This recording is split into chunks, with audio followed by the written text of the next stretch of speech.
Israel is known for its vast diversity of religious and ethnic groups, and while some of these groups are more well-known than others, one group stayed out of the Israeli public's eye and remained unknown to this very day. Welcome to the Baha'i religion.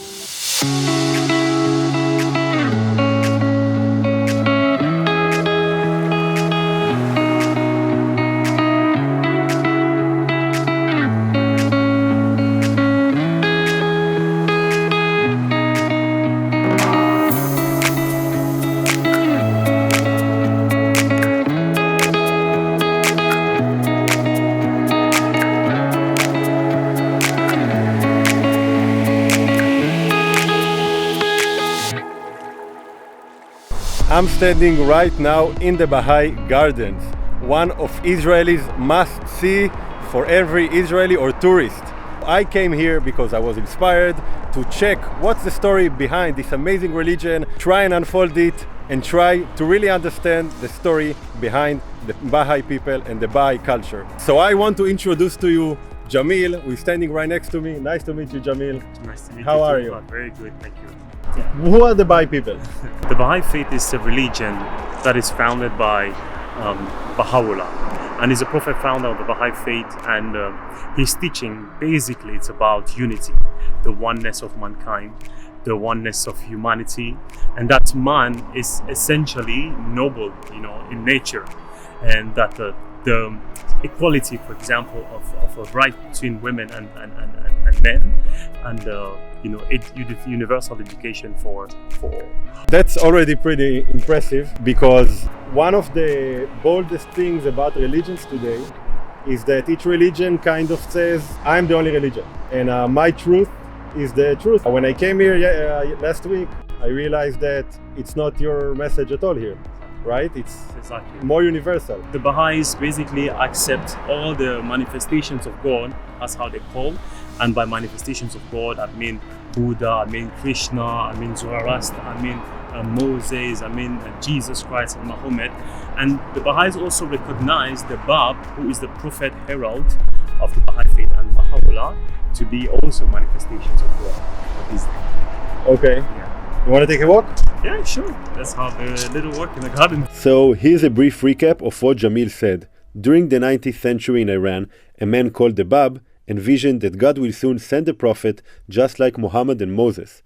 Because of that prophecy, in 1850 he was publicly executed by the Iranian authorities. In 1863, Baha'u'llah, one of the earlier followers of the Bab, announced his claim to divine revelation and founded what is called the Baha'i faith. After declaring to be the prophet that the Bab talked about, he was exiled from Iran to Syria, Turkey, and ultimately to Israel. After Jamil's great intro about the Baha'i religion, there was one question that I just couldn't avoid asking. Why are you guys here? Why is this insane gardens and insane, pilgrims are here in Israel? So basically, Baha'u'llah, the prophet founder of the Baha'i faith, was exiled throughout his life, and his original place of exile was Iran. The Iranian government at the time, and also the Ottoman Empire. He ended up being exiled in his last days in Akko. Yeah. And throughout the last days of his life, he visited the city of Haifa and Mount Carmel, and here he decided that this place will host the remains of his prophet herald, the Bab, with the shrine that you can see over there, but also that this place will be the administrative center for his faith. We decided to take a short break from the gardens and step inside the visitor center. And although I still had many things I wanted to ask, I suddenly realized that I have no idea who I'm talking with. So Jamil, can you maybe, I think it would be kind for our viewers to know a bit who you are and how you ended up living almost 4 years, you said? Yeah. In Israel? Yeah. Volunteering, Exactly. Which is also quite interesting. Yeah. So basically, I come from Cameroon. My name is Jamil, again, as I said. After I graduated from university in civil engineering, I decided to give part of my time to come and serve here and assist the work of the Baha'i World Center. and that's how I managed to come here. So, if you're a Baha'i, Yeah. you decide, I want to dedicate my life for a limited amount of time and go do some Baha'i faith work, you could say. Coming and volunteering here is a decision of individuals, right? And you could decide to come here, you could decide to stay in your community and also serve. Yeah. So serving the community it's part of really a Baha'is life, at least how I understand it. You know, when I was back home, I was still involved into, you know, community services within my community. And coming here, for me, is just an extension of that, or maybe taking it to another level where you come and you know, get to serve at the Baha'i World Center here. Okay, to be honest, I'm starting to sweat a little bit, so maybe go back to the fresh air.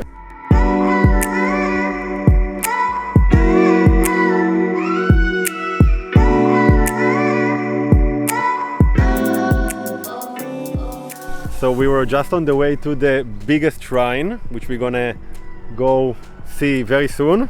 But we just saw two lovely ladies here. So nice to meet you. Nice to meet I'm Ohad. I'm Mispa. Mitzpah? Yeah. Okay, nice to meet you. Can I ask your name? Nice. Nice? Yes. Okay, cool. And which country are you from? I'm from Kenya. Kenya too. You came together? Yeah. No. Wow, nice. What made you come here, just out of curiosity? Service and to see the shrine of Bab, shrine of Paula. Okay, cool. Thank you very much. Thank you so much. Bye-bye. Bye. After getting to know these two lovely girls, Jamil and I continued the tour in the garden, when suddenly he told me something that absolutely blew my mind.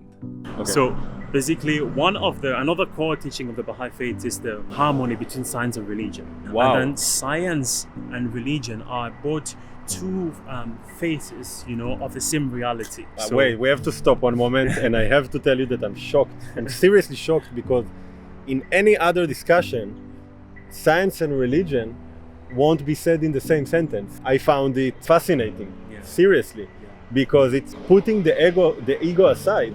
It says we don't know everything. We are not the authority for each and every aspect of life, right? Exactly. And these two are basically working hand in hand. Like, for example, qualities like love, joy, and harmony, happiness, you know, togetherness, unity, generosity. These are spiritual concepts and spiritual virtues, right? But actually, science is the scientific part of it, like physics, like mathematics, like biology. They also help us to, you know, endeavor and strive more in the, you know, make us to understand more the material world in which we're living in. Merging these two together and making them work hand in hand really allows humanity as a whole to develop its true potential. So they should not be contradictory. To progress. Exactly. Why is this place so beautiful? What's the relation, maybe also, if you can include this in your answer, between the fact that it's so beautiful here and the Baha'i faith? Exactly. You can see it in different ways. One will be that really it creates a conducive environment for those who are coming, the pilgrims that are coming for meditation. But also the gardens and the beauty and that what you see around, it's also a representation, as I said earlier, of the, you know, transformation and that the faith, you know, wishes to bring into mankind, not only in the heart of the human being, but also within the surface of the earth, like physically. Right before we finished our tour, I had one last question that, although was a bit funny, I just couldn't resist asking. On the less serious side of our story here, there are a few conspiracy theories that people are terribly bothered about. What lies underneath the gardens? One is that there is a CIA basement, secret, and that you're basically giving them a place here to be hidden in Israel. And the second one is that there is a nuclear basement. I'm not expecting you to approve it because it's secret. Definitely. But I can tell you in frank honesty that since I've been here, I've never ever seen anything concerning the CIA or whatever. So you don't know anyone from the CIA? No, okay. I wish kidding. I did. I wish I did. No, we don't know anyone from I personally don't know anyone from the CIA. So we're really about to wrap up the video right now, the story, and I really hope that we gave some,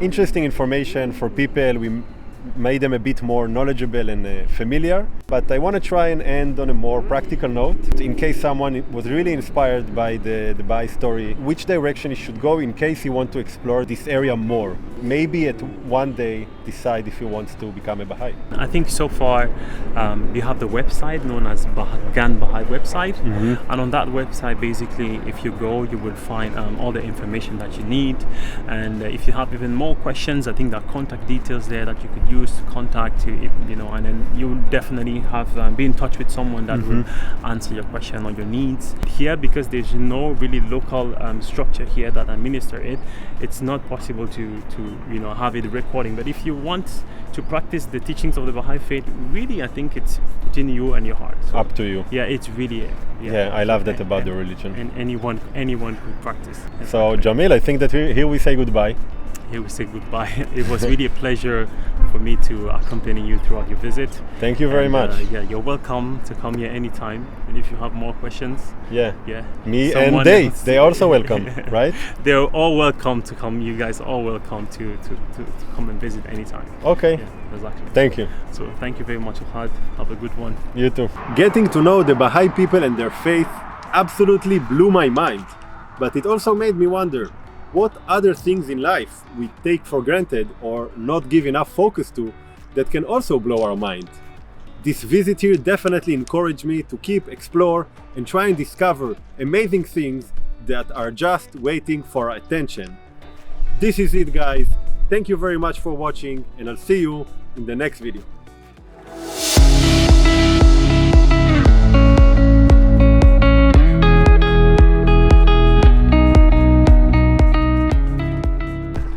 Yeah, you know, what Hebrew do you speak? Not much really. What do you know? Tzad. I know That tzad. way? I know, אני לא מדבר עברית. רק קצת.